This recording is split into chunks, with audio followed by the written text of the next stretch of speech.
피드백에 대한 그 스승의 주장으로 적절한 것은 여러분 이 문제 어떻게 푸셨어요?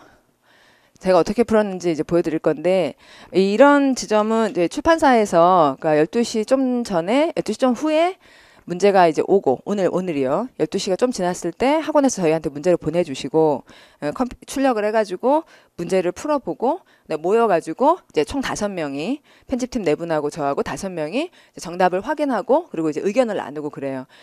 그러면 정답을 일단 확인하고 그다음에 간단한 해설을 써서 여러분한테 보냈고 그러고 나서 모여가지고 이 문제를 우리가 어떻게 설명할 것이며 또는 어떤 방법을 푸는 게 바람직하다고 얘기할 것이냐 이런 얘기를 우리가 토론을 했어요.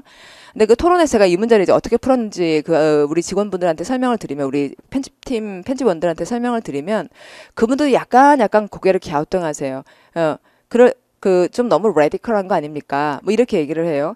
제가 어떻게 풀었는지 여러분한테 먼저 말씀을 좀 드릴 텐데 들어보면 여러분이 나도 그렇게 할 수 있을까? 그런 생각을 하게 되겠죠. 근데 그렇게 하면 좋지 않겠는지 한번 생각해 보십시오. 자, 여기 피드백에 대한 그 스승의 주장으로 적절한 것은 이렇게 물으면요. 저는 이런 생각을 하는 거예요. 아, 이 글은 피드백에 대해 뭔가 주장을 하는 글이구나. 그건 분명하죠. 그러니까 뭘 했을 때 그것에 대해 피드백을 할 때, 그러니까 의견을 줄 때 어떻게 해야 된다라는 얘기를 할 것이다. 일단 말이 되는 얘기와 말이 되지 않는 얘기가 뭔지를 보려고 그러는 거예요. 그래서 본문을 읽지 않고 바로 선택 하나 간 거죠. 한국어. 상대방에게 직접 전달하는 것이 바람직하다. 직접 전달. 괜찮은 얘기예요. 자, 2번. 상대방의 인격보다는 업무에 초점을 두어야 한다. 영어에서 좋아하는 스타일. 인격에 초점이 있느냐, 업무에 초점이 있느냐. 업무에 보다 초점을 맞춰야 된다. 꽤 괜찮은 얘기. 3번. 긍정적 평가가 부정적인 것보다 더 많아야 한다. 긍정적 평가, 부정적 평가 이게 더 많아야 된다. 글쎄, 그건 그래야 될까? 그럴 수도 있죠. 상대방의 지위와 감정을 고려해야 된다. 지위와 감정을 고려해야 된다는 건 한국어에선 참 맞아요. 한국 문화에서는.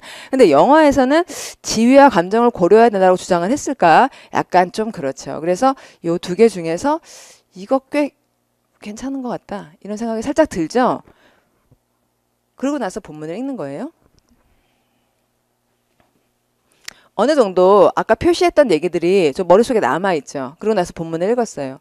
Feedback, particularly the negative kind, 특히 네거티브한 종류의 피드백을 할 때 그것은 should be 이런 거를 이제 중단문 리딩이라는 책에는 모든 지문마다 지문에서 주제를 제시하는 방식을 제시문, 반박문, 생활문 중에 어떤 방식으로 제시를 하고 있는지를 항상 표시하게 되어 있어요.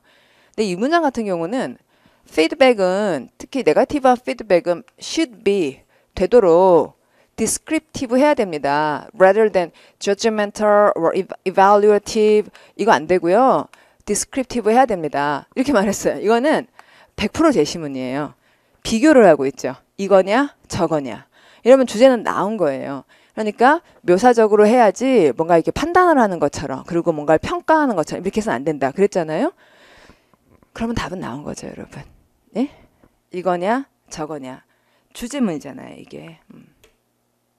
묘사적으로 한다는 거. 업무에 대한 이렇게 하나하나 묘사를 해야지 인격에 대해서 당신 성격이 좀 그런 것 같아. 이런 얘기하면 안 된다. 답이 나왔죠. 그렇죠? 그래서 저는 여기서 끝냈어요. 솔직히 그 다음 문장 읽지 않았습니다. 학생들 생각을 해봤어요. 우리 학생들한테 뭐라고 가르쳐줄까? 여기서 읽고 넘어가라고 나는 해야 된다고 생각해.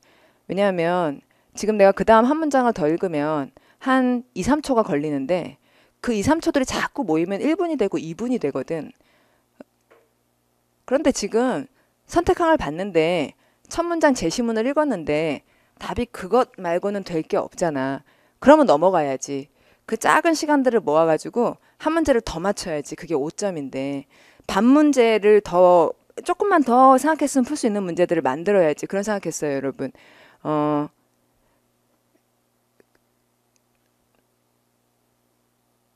예, 잘 배워서 여러분도 이렇게 풀면 좋겠죠. 예, 할 수 있어요. 와서 같이 공부합시다.